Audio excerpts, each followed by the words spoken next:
And we thought, what can we do at sort of the end of the day that's going to keep the crowd? And we thought, we had great success with the AdvaMed panels. We got some of the top CEOs of some of the largest medical technology companies, and it worked really well. And we thought, maybe on the investment side, we should do something along those lines. And so we had the idea, what if we could go out and find some of the most successful hedge fund private equity managers and have them come. I mean, when I say most successful over a long period of time, like 20 plus years, people that have outperformed the market significantly over booms and busts. And so I reached out to my friend Misha Pekovich and said, Misha, is this an idea that, could we find some people? And he was gracious enough to identify the gentleman, which he will describe and is in your conference book, but really some of the most talented fund managers in America for the last 20 years in this space.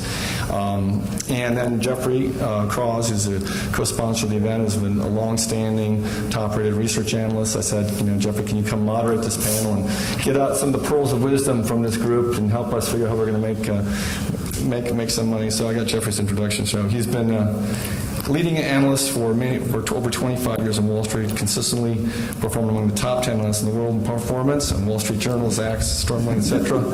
And he's a good guy. He's a fun guy besides, and he survived the storm. I know he's stop looking at your BlackBerry. That's where my questions are. That's where my questions are. So he can do that. He's tweeting. He's got me flattery right now. But he looks surprisingly well, because he went through a very difficult sandy storm situation. So Jeffrey, we're glad you're looking good. So I'll let you sort of take it from here. But again, Misha, we have Bill, Misha, and Dennis here, left to right. And so, Jeff, you want to go ahead and let's see if these guys are as smart as was it?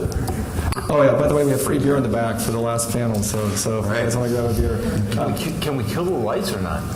Well, you're actually not really, because you're on TV. You're on TV. Oh, it's TV. This is Saturday Night If Apple wants to send me an Apple to replace my BlackBerry, I'll take it. Okay, guys. Ready? Thank you for joining us. Well, what we thought about when we pulled this panel together was really trying to give experienced investors like yourselves and companies perspective on what basically legends in healthcare have been able to do.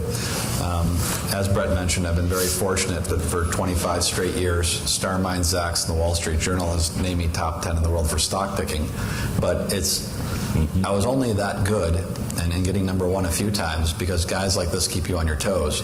Whenever I walked in or worked with a Dennis Purcell on a deal when he was Hamburg at Quist, or now with his fund management, or Bill Slattery always had extremely difficult questions, and Misha also. They really kept you on your toes. So I figured it would be interesting to hear what strategies they've taken and have them provide some insight for you all as to what their approach is, what sort of things they look at when they're talking to a company, what sort of things they look at when they're trying to put their portfolios together, things that keep them up at night, etc. So I was looking at my BlackBerry because that's where my questions are written. First question is, and we can start off with Dennis right here, and if you don't know, this is Dennis and Misha and Bill Slattery, in case the pictures don't do them justice in the book. The first question is, all three of you have different but equally valid investment strategies. It would be interesting exploring some of these details, such as your portfolio construction, the number of companies, what you think about balance, etc., stage of development from mid, late, innovation, disruptive spin-offs, as well as what your investment horizon is. And we'll start off there, and we'll start off with you. Me? Yep. Well, our world's changed. I mean, it's contracting, and our limited partners, people like the CalPERS, State of California, or City of San Francisco, or New York, they want returns in a much shorter time frame. So it's forcing us to go much later than we used to, and it's forcing most people to go much later than we used to. And the question is going to be, how is the venture capital industry going to contract, and what are we going to invest in? And for us, at least, we're going to do more stuff like Misha and Bill in terms of the public markets. Our last fund is 50% public. Okay. Misha? Let me tell you the name of our fund. It's called V2M Life Sciences Fund, and basically V2M stands for Value to Momentum. So it gives you a little hint about our strategy. Fundamentally, we invest in companies that are 5 to 15, maybe even 20 years old, that have been around for a while, done a lot of work, and maybe have hit a temporary, in our opinion, bump in the road.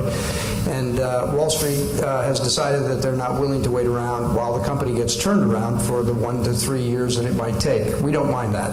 That's when we invest, and so that's the first thing. The second thing is that we invest only in companies that are developing medical breakthrough products that will change the practice of medicine. And that's a very important component because that's what gives us the M, the momentum part of the equation. We're highly concentrated, 8 to 12 companies in the portfolio. Our investment horizon is fairly long for a public investor, 2 to 7 years, maybe even longer. And that's kind of how we approach it. The stage of development that's kind of an interesting question in our case, because you would think the kinds of companies that we're investing in would probably be early stage or mid-stage companies with products not on the market. 7 of our current 9 portfolio companies have product revenues, and we invested in them at valuations somewhere between $40 million and $250 million. Why did you change that from the last 10 years? Sorry? 10 years ago, you wouldn't have said this. I wouldn't have saad that. So what's changed in the last 10 years? Well, I think what's changed is the constriction of the capital markets, quite frankly. I think 10 years ago, I would have been willing to have 9 companies, none of which had product revenues. But today, because of the constraints of the capital markets, at least today, and this may evolve over the next 5 years, but at least today, I think you have to mitigate some of the risk, the financial risk, by looking for companies that already are a little bit farther along. And it's quite remarkable, actually, how many, there aren't that many companies that fit this profile, but there are a number of companies that actually have product revenues that end up with valuations in the $150 to $250 million range, which would be unimaginable 10 years ago. Bill, can you also add to that, while you touch on your strategy, what your thoughts are as far as what you look at when you're thinking about a liquidation event, and how early is too early for you to get involved? I'm happy to, but I'm interested in your definition of constraints, capital market constraints. We've had the most robust convert market in my memory. We've had the cheapest cost of capital for companies that have been able to demonstrate an investment proposition. So it's one of the it's the haves and the have-nots. I think people have too much money.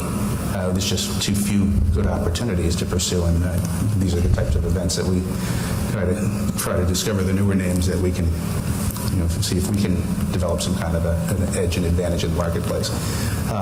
Deerfield, we don't have a particularly clever way that we got our name. My founder was driving through Illinois and came across Deerfield on the exit. And he said, that's a good name. We'll call it Deerfield there. But I like that it has some real substance there. Yeah. By the way, so does Aisling. Aisling, well, Do you know what it means? I have a friend who has got a daughter named Aisling. Declan. Well, that too, yeah, sure. Yeah, that's two friends. It means vision. They're taking all my questions. Okay, so I'm not going to let you do you guys know what Deerfield I'm not going to let you steal this one.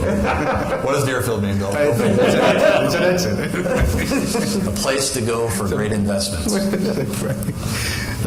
So we've been around since 1992. Arnie Snyder was a fund manager at Tiger, which was one of the early long-short hedge funds. And the strategy in a hedge fund has always been to extract some market risk, so that you're really playing a more fundamental thesis and not exposing yourself to the volatility of the market. Arnie did that for a long time and successfully while he was at Tiger. But Tiger grew; it was a huge place, and healthcare was a small footprint. So he and a few other guys in the Tiger community decided to splinter off with Julian's permission, and that's where kind of Deerfield got its start. Deerfield, Illinois, is where it got its name. But there's always been one very constant theme in picking a company that we're going to do some work on. We have to find it interesting, and So we're curious people by nature. We want to hear cool, neat stories. We want to see the substance behind them. And our portfolios, reflect a lot of the transformational opportunities that we occasionally see in healthcare. And that's what really gets me off. It's watching a translational observation that can be reduced to a clinical practice that can be deployed in a healthcare community. So where do these ideas come from? They come from the places that you get your ideas. It's academia. It's through literature, of course, which is a byproduct of academia, and through extended networks. And over the years, there hasn't been one place that we've focused on. We're across every area in healthcare, but in the life sciences space, we've had times where we're very prominent in protein-based therapies and monoclonal antibodies. We've had some emphasis in the technology plays in the sequencing space, but all we're transformative types of investments, and we recognize that the investment cycle is multiple years. So at least on the long side, we're prepared to not just make an investment, but make the commitment to make future investments in the companies that we support. And over the years, we've been able to grow the money under management. And I think that the big limitation now is it's a hard organization to manage when you're dealing with $4 to $6 billion, and new ideas, generally walk in and they're in the $15 to $40 million range. And how do you move the needle when it's $15 to $40 million and you're managing $4 billion? So those are the types of issues that we have. So how much is out there? How many names do you have under management? About 200. You have 200 names. And what's your average holding period? Or median or whatever? I mean, if it's a true concentrated long, it'll be 9 months. I mean, there's a bit of churn. There's different styles of investing, and we all know, you can be investing for the development of the organization. You can also play events, and a lot of these shorter duration types of investments are around the events. On the event topic, and we'll come back to Dennis. How much does Obamacare matter to you, and what does the expanding role of government do for you as far as you looking out at the investment opportunities in healthcare? Well, I guess what I've picked up this week out here at HQ or at JP Morgan is the device industry is hurting because of the tax. But generally, on the drug side, not too big a problem. I will say the one thing I'm hearing this week that I didn't know before was we had such a focus on orphan drugs over the last year. And really, the real need is the chronic drugs, diabetes, cardiovascular, Alzheimer. I heard something yesterday that shocked me, which was the first hypothesis about beta amyloid in Alzheimer's in a Nature paper was 32 years ago. And we're nowhere. Right. So, we just have the, big unmet needs, the obesity need, the diabetes needs, the Alzheimer need. Misha, touching on that, I mean, you've got the aging population, which is not, snuck up on anyone. You've got a healthcare system, which is, obviously in need of repair, but the only hope for the healthcare system really is at conferences like this, where, you don't want the government in charge of determining whether you become their next biggest windfall as you switch from being a cost item to being a revenue item with your estate tax. Sure. No disease is cured in the last 75 years, basically. As you look at the investments and you look at meeting with the company, and I'll ask the same question for Bill, as companies walk in the door, what are the sort of things that encourage you to want to take another look at the company or take a chance on that company that doesn't yet have the revenues, or will you not? So let me take a step back for 1 second and just say that I believe two things. One is that drug and device development is an iterative process, at least up to the present time and for the foreseeable future. For example, Dennis just mentioned diabetes. I mean, yeah, people are treated for diabetes, but they're not cured. And we have a long ways to go to figure that one out. And so there's an awful lot of work to do. So that's number one. The second thing I would say, and I just want to address a little bit what Dennis said. I agree with Dennis, and there is an important fact here, which is that the expenditures on medical products as a percent of total healthcare spend is increasing. And there are two reasons for that. One is I think that there is the slow beginnings of improvement on the services side of the equation, i.e. we'll get more efficient. It's estimated there's probably $700 billion of waste on that side of the equation. So we're going to get better at that. It's going to take a while, but we're going to get better at that.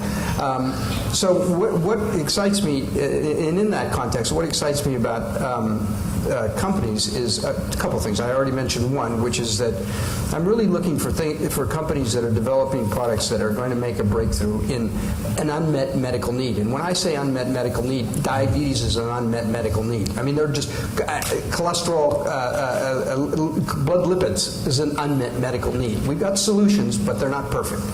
And then there are bigger ones like Alzheimer's, and I can name others in the device side as well. So that's number one. Number two, I'm interested in companies that have, in general, particularly on the drug side, that have engines that will continue to generate multiple products over time that address this need. Because I can assure you, when I look at a phase 2 clinical trial, in many cases, or phase 3 clinical result, phase 2 clinical results, and it's going to phase 3, I don't know. I might be right. I might be wrong. It may fail.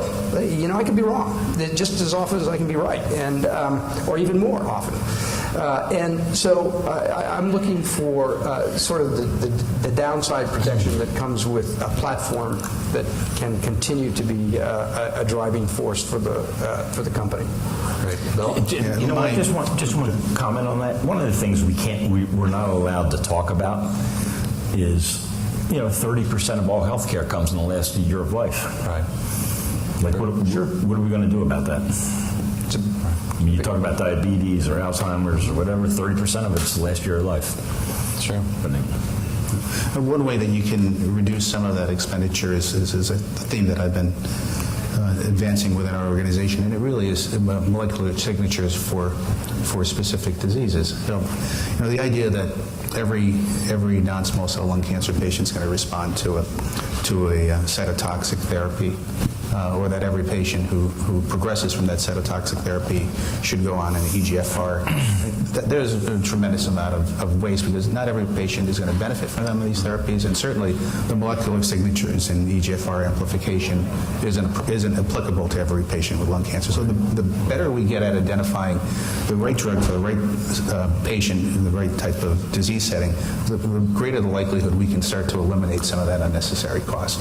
But we've seen it in some really cool stuff. If you think back when I started in my scientific and clinical training, the notion of cancer, you had lung cancer, and then you had small cell, and you had non-small cell, and then you had squam, and you had non-squam, and now you have EGFR positive, you have KRAS mutant, you have ALK. I mean, we're doing that with cancer. It's taken some time, and maybe cancer is a little bit easier to get your hands around. But in the process, we're starting to identify what are the right therapies for particular types of molecular signatures in patients, and avoid unnecessary costs and unnecessary morbidity that goes along with some of these toxic therapies. And I think we can do the same thing if you think about a recent discovery. It's not a huge, it's a scientific discovery, but in hepatitis C, and we've known for many years that you have Caucasians, you have Black Americans, and you have Asians, and they all respond differently to alpha interferon. And we could design studies so that we could game the system a little bit and get the better results. But we knew that from the race. We didn't know why. With time, we understood that there was a particular mutation in the signaling of alpha interferon that predisposes certain patients to being very good responders to interferons, or having to take something a little more potent with an antiretroviral piece. So, we've learned that, and in the back side of that knowledge comes we can eliminate unnecessary treatment in patients who are going to respond to basic interferon. Why have we spent $70 billion on Alzheimer's and we're nowhere? It's tough.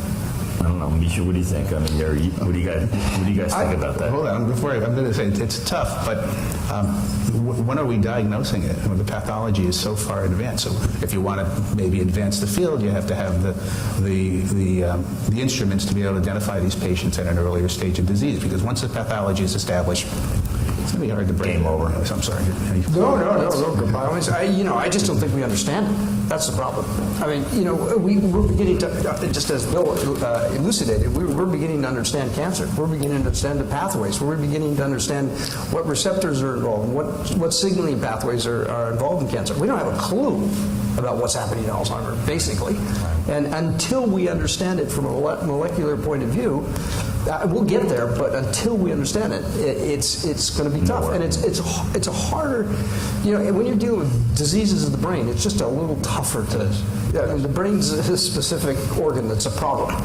Dennis, At least now. You earlier said the H&Q conference, and for those people in the room who don't know, Hamrick and Quist was the banking was built on McCallum and him, and he funded hundreds, if not thousands, of companies. So my question to him would be, being out here for what is the umpteenth consecutive year that you've been here, my 24th. You see a lot of things that are different, but you still see the diseases being treated. Where, when you look out today, are the diseases that you're attracted to as far as where you think there's going to be a good return? You talked about, you spent $70 billion on Alzheimer's, you're not there. Where do you think near term in the future is a good place for people to park some money? You think we're going to get some bang for the buck?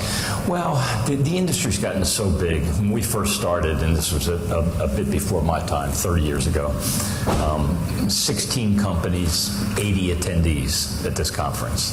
And today you have conferences all over the city. I think that, and I'm in the venture world, and Misha's in the venture world. Bill's a little bit different.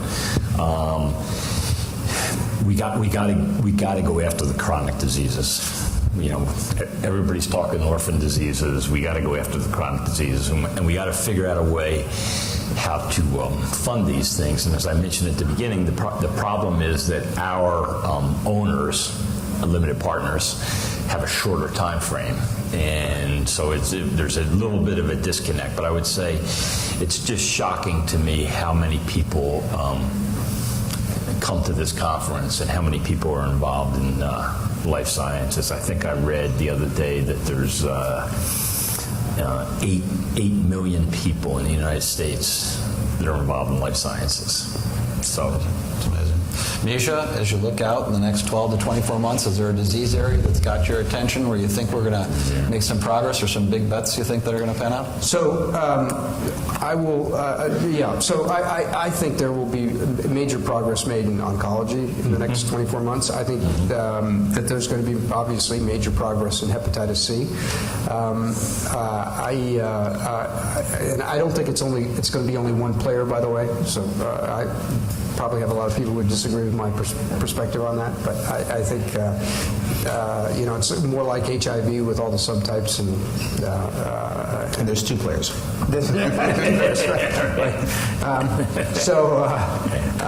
So I think those are two areas, but I'd like to address the thing that Dennis brought up, because I think he's got a good point. It's not going to be in the next 24 months that we're going to get our hands around these chronic diseases, but there's some good news on the horizon, and in fact it's here, which is that we're beginning to make some headway in being able to construct assays or bottle systems that will allow us to perhaps more effectively predict how drugs might work in a system that is confronted with a diabetic problem. And we're just not far enough along down that path. It's called systems biology, as you all know.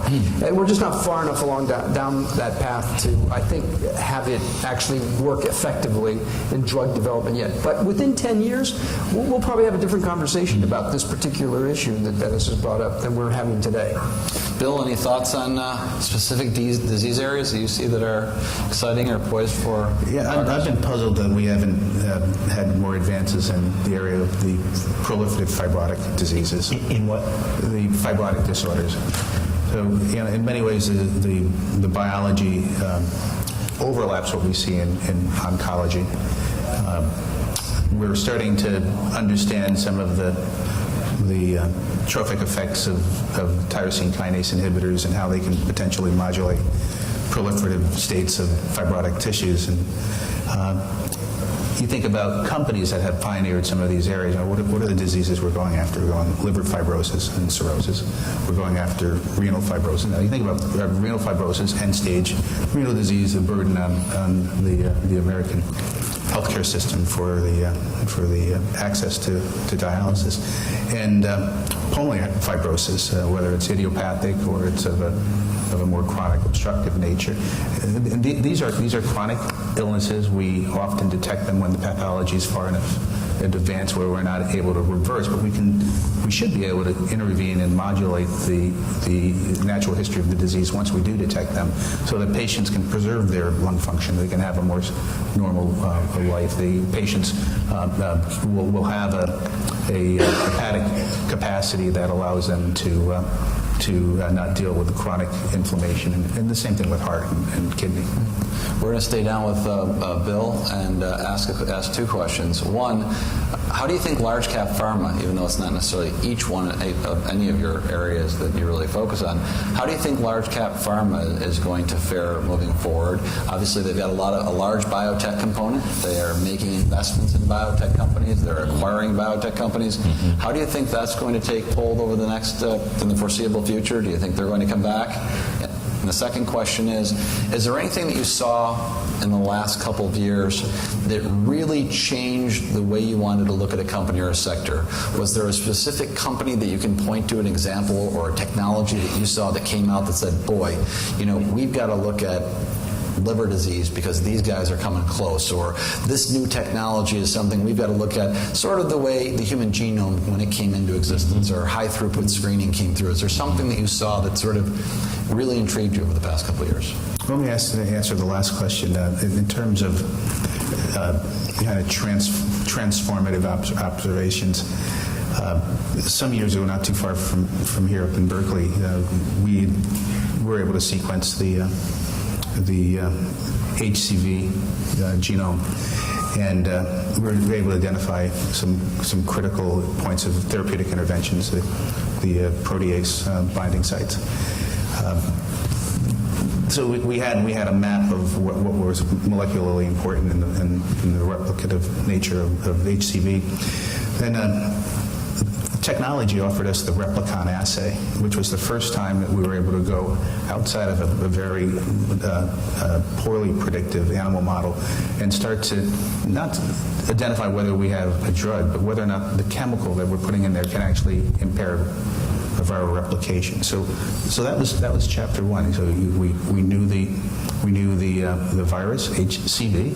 We knew the crystal structure and of one of the critical binding domains, and we now had an assay that we could screen high throughput libraries and identify for activity. Mm-hmm. The second one was whether it was Agron or whether it was Vertex, both will claim some responsibility for this, but it was identifying some of the key chemistry libraries that are associated with protease and polymerase inhibition. And then, of course, you do your high throughput screening now, you have predictive assays, and you're able to take a very poorly predictive disease model and you make it highly predictive. And you think about where we are today, where not in the clinical setting, but in the academic setting where you get cure rates of 38 to 41% across a broad population. We're going to be getting up to 75, 80% cure rates, probably as little as 12 weeks of therapy, 24, possibly 48 in some of the more compromised patients. So these were in my lifetime. This was hugely transformative because it was a basic science observation, and it was an assay, and it was new technologies that allowed us to do crystallography, and then it was chemistry that changed the way we thought about the disease. And it happened very fast at HCV. I forgot the first question. Sorry. How do you think large cap pharma is going to fare? From Rye. You're right, I don't do large cap, but actually biotech. We used to call everything that had something to do with a protein as a biotech company, and then came along Regeneron and Cephalon. These guys were small molecule. Maybe it was CNTF and BDNF and some other, but they were really small pharmaceutical companies. But we liked to, because real pharma analysts wanted to deal with EPS and revenue, and they didn't want to. Tim. But what's the difference between bio and pharma? It's the profitability. It's not and maybe it's a culture to some degree, but it's the profitability. So the skill set that is required when a company becomes a pharmaceutical company is very different from an early stage discovery and development organization. Pharma needs biotech. Pharma needs everyone in this room, and they need capital because they clearly have their constituents, the investor that says we don't want to necessarily finance every interesting experiment for the sake of science. So I think I'm not critical of the pharma's role or their likelihood of performing. Other than their dividend, why would you own a pharma stock? Can't think of a good reason. I mean, really, they pay good dividends. Well, occasionally, you see some extraordinarily undervalued assets. Lilly, Teva today, possibly. Maybe. Bristol. So those are the reasons. You look. Some of the richest pipelines. And you sit back there and you say, we recognize that those pipelines are going to generate some incredible discovery. I think the reason to own some of the large cap pharma is because large cap pharma, to a large extent, has recognized that a lot of the products and the success for their future will not be generated internally. They've made big investments in biotech companies. They bought some of the most successful biotech companies, and for the ones that haven't destroyed the innovation and the innovative nature of those, they still have huge cash balances. They have, one liability, which is time, one giant asset, which is cash. And I would argue if they deploy that cash appropriately, making investments in some of these new technologies that are coming out, they could substantially benefit. But the game has certainly changed, as Dennis would point out, that you've got a big machine, and it's not easy to feed that big machine. Well, and what do you think happens to Bristol Myers when they make an acquisition that goes down the tubes in 2 months? It does. What do you think? My old alma mater. I think that a lot of the large cap pharma companies, unfortunately, got sucked in, especially in the last 10 years, to the game of having to maintain the earnings. And they would make an acquisition or do a combination, even amongst themselves. They would, quote, get rid of redundancy, not necessarily keep the best people. And they would buy themselves an earnings ramp for 4 quarters or 6 quarters or 8 quarters till they had to do it again. But I do see a lot of these large cap pharma companies like Novartis with tremendous pipelines that are making huge investments in research and development, that are making huge investments outside of themselves, and recognizing that people who do things differently from them may have the answer and trying to partner. And I think that's going to be the lifeline of the pharma's future, which is, as good as the research and development investments are internally and externally. We're coming to the favorite stock picks, but I want to go back and ask Misha and then Dennis. Has there been any technology that you've seen that's really changed the way you invest? Or I can't say that there are so many different isolated technologies that we look at, and so I mean, it changes all the time for us, and we're watching what's happening in regenerative medicine. We're watching what's happening with gene therapy, which has been a total bust up to this point.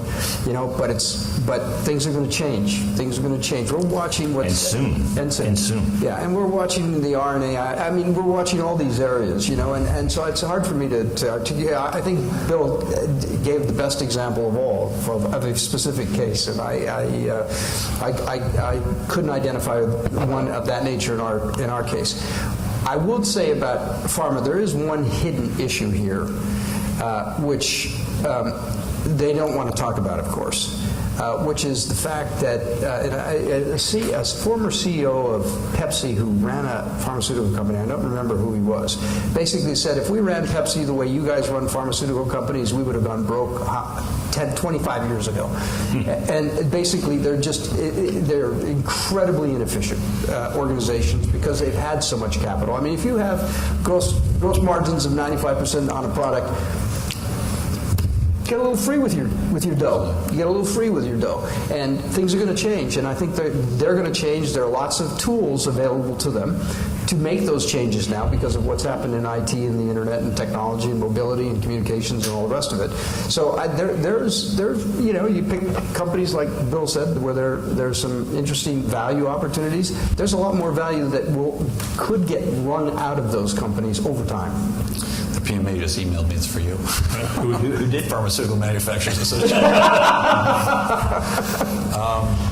Technology they see that you found interesting? Well, Bill and I have talked about this a little bit. I like the anti-infective area, and I think that the gene therapy area is ready to go. I think we're going to see something there. I will say that one of the interesting things for me this week has been I was in a meeting with 200 or 300 biotech companies, and the question was, are you going to go it alone, or are you building your company to sell it? 99 to 1.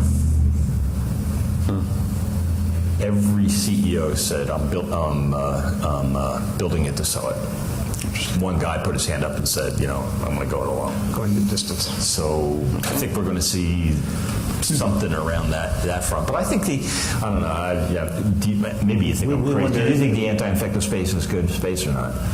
Well, it's a fabulous space. It's one where the federal government has recognized that we need to provide alternatives to some of these resistant strains that have emerged. The problem is these are great drugs, and these are the regulators are playing ball.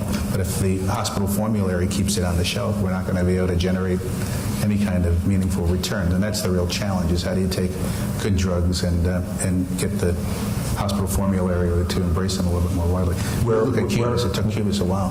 Where are you with Misha in terms of gene therapy?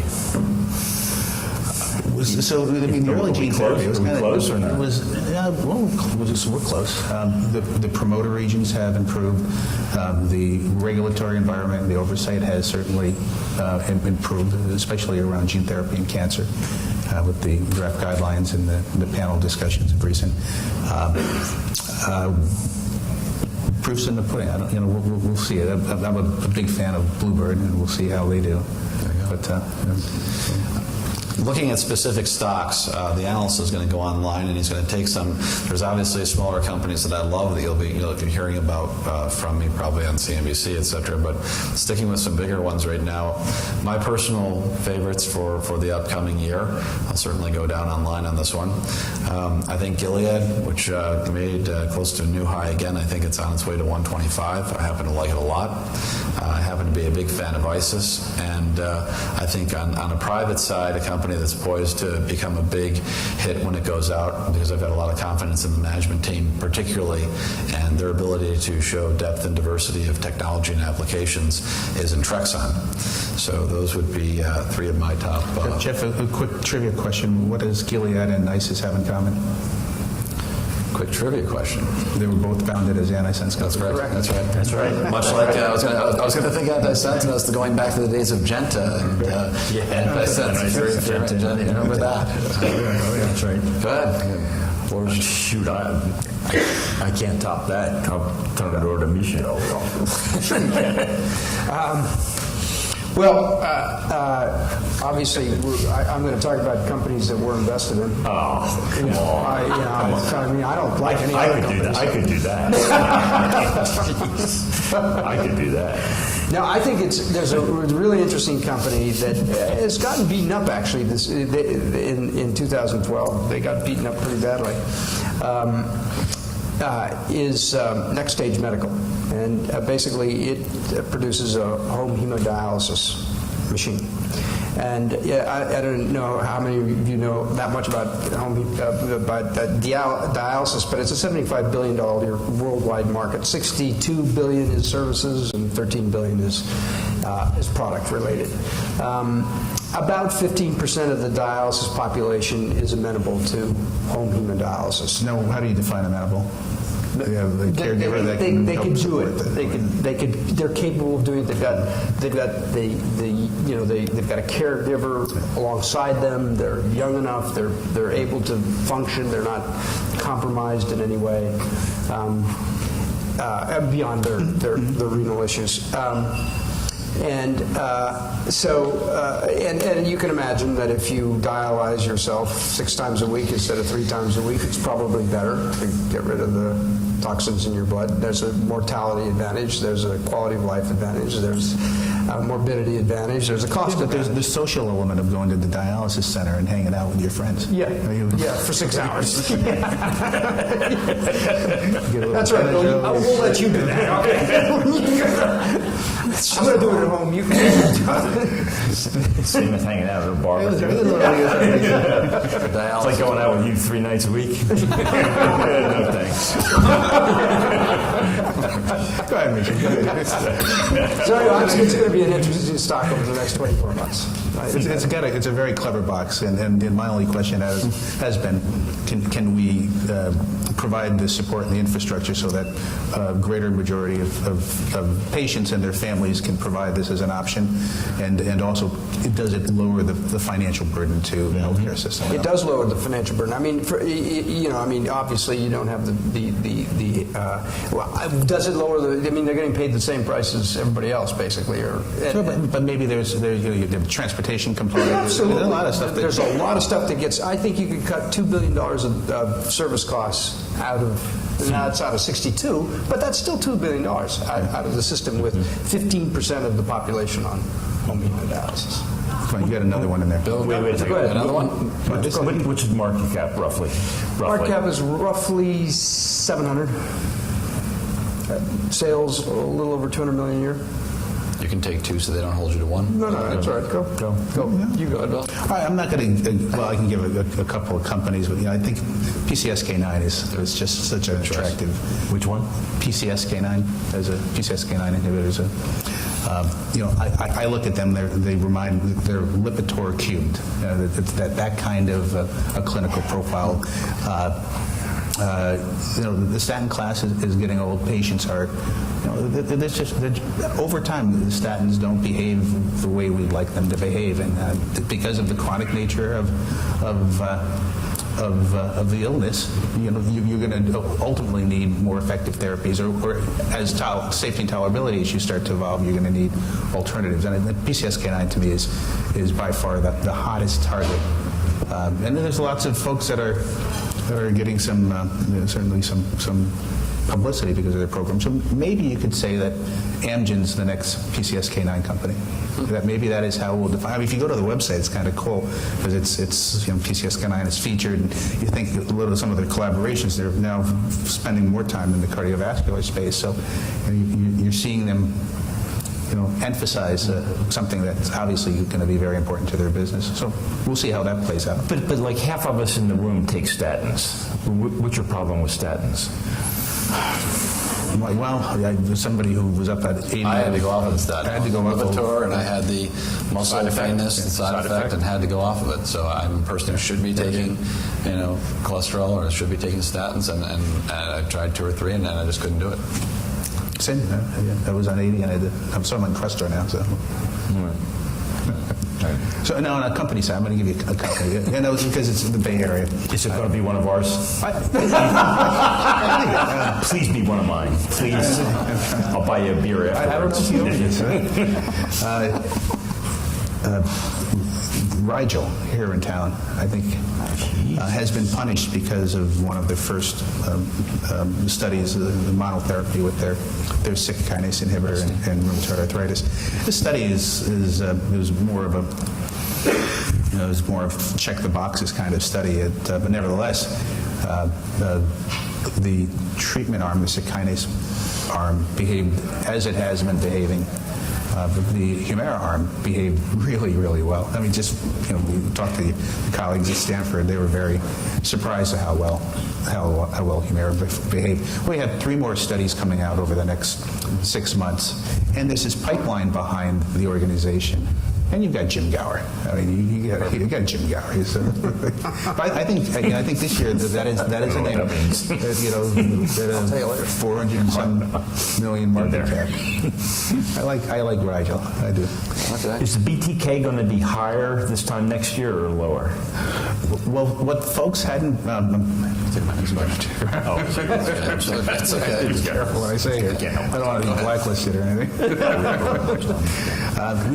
When the BTK inhibitor first came to the scene, remember BTK was more of a diagnostic marker than a therapeutic. Oh, no, BTK, the index. Oh, I'm sorry. I thought you were talking of pharmacyclics. No. The NBI or the BTK, are we going to be higher this time next year or lower? I would hope so. I mean, we're off to a good start. I expect we are. Higher. What do you think we should? I agree. Higher. I say higher as well. Dennis has got his 1.7 billion that he's overseeing. We're going to give him another chance to try and throw a couple names out there if you want to. If they didn't give any of your names, I don't know what to tell you. Well, we love Durata, a great anti-infective name. See, I can't say much because I'm trying to get Bill to buy all our stocks. Gotcha. Okay. Okay. We're almost done. What we're going to do is we're going to take a couple moments here to take a couple of questions from the audience, and then we'll be done. Right there. So I have a question for Bill. Your background interest includes biotech and health information.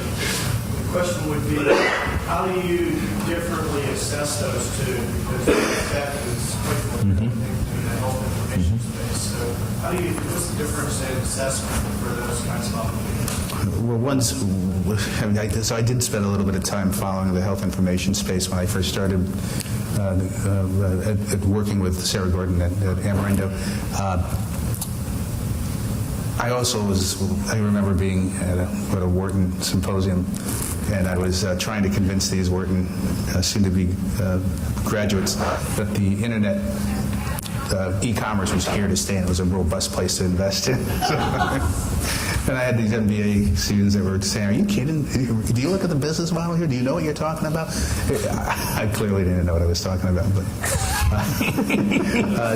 Unlike now, you mean? so the way I look at information technology isn't necessarily the way that I was investing in information technology. The way I'm investing in information technology today is like through companies like Foundation Medicine, and this isn't technology.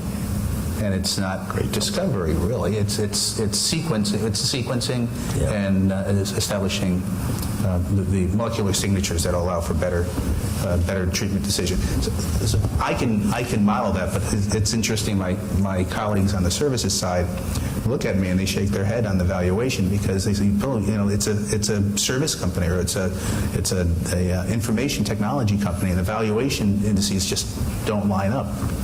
I said, but it'll be a good stock. You know what? It's a great company. I think it's a wonderful company. That was a good investment.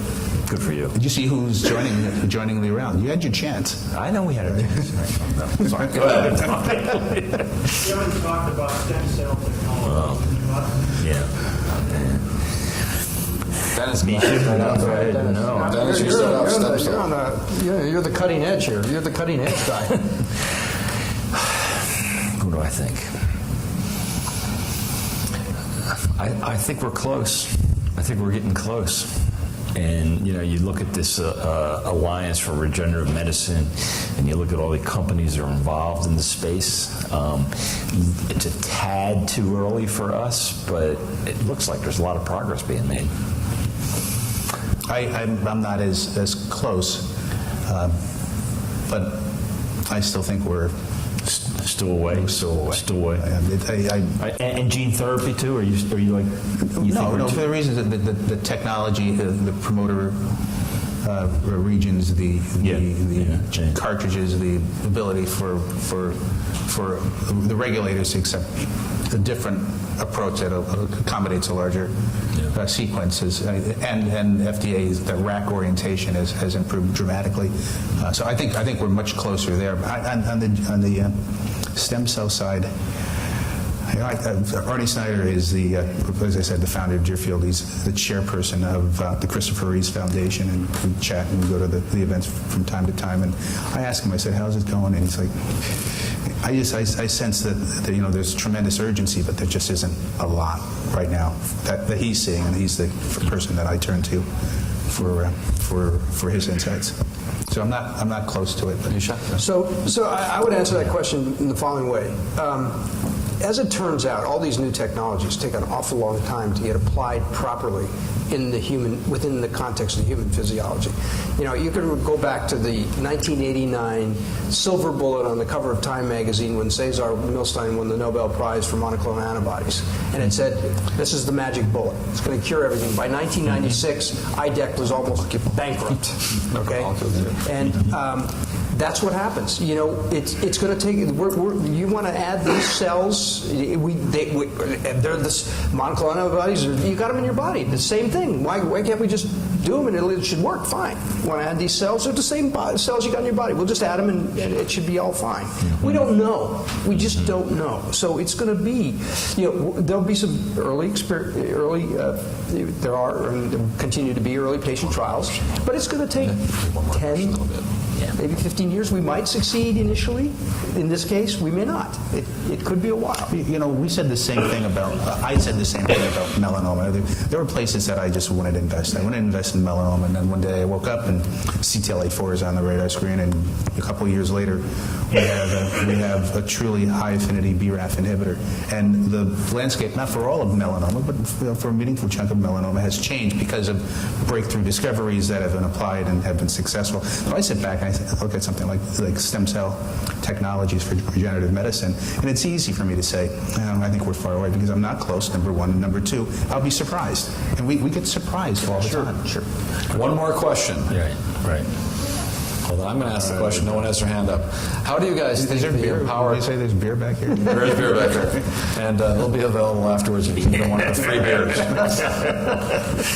How does the empowered healthcare consumer now and all of the direct marketing that's being done to the consumer with drugs that are products that are trying to go around the FDA without claims and the direct marketing to consumer and that revolution, how do you think that's changing the development of products moving forward? It's changed the way we've invested. We've invested in companies like a Zeltiq, a Tria Beauty, things like this. We're kind of the consumer VC guys have no idea what the life sciences guys do, and the life sciences guys think the consumer guys are kind of crap. And there's a middle ground.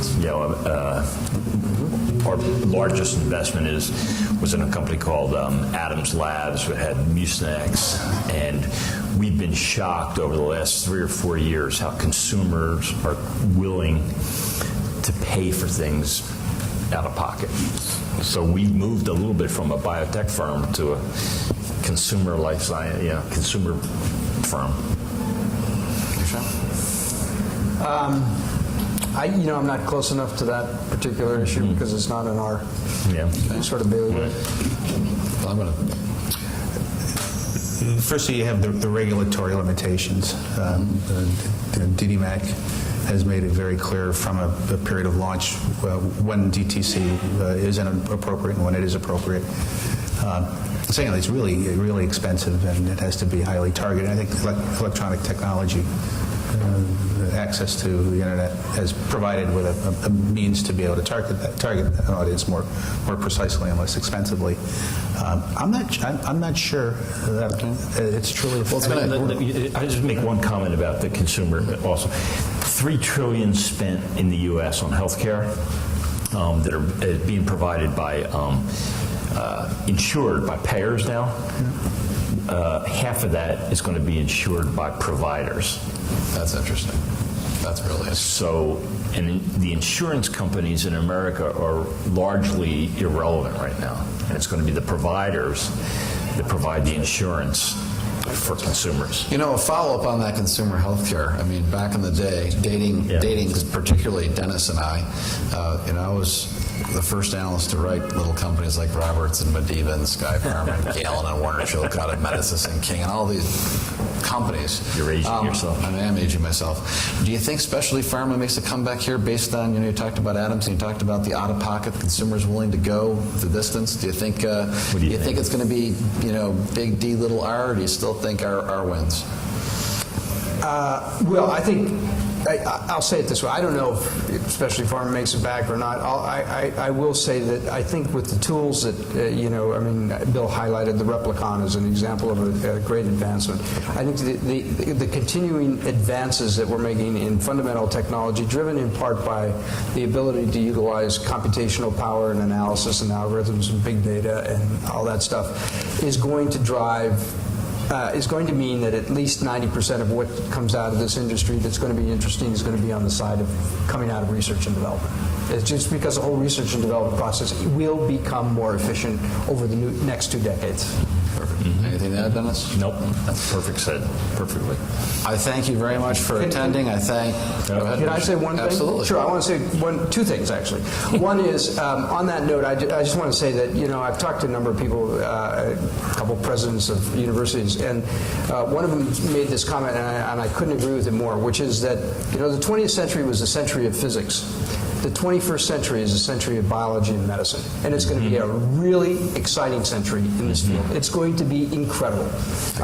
And the second thing I want to say, I want to personally thank Bill and Dennis for being willing to come and do this panel with me. And they as you know, as Brett said, these guys are storied gentlemen and incredible investors and really wonderful people. And so, guys, thank you very much. I really appreciate it. Thanks for having us.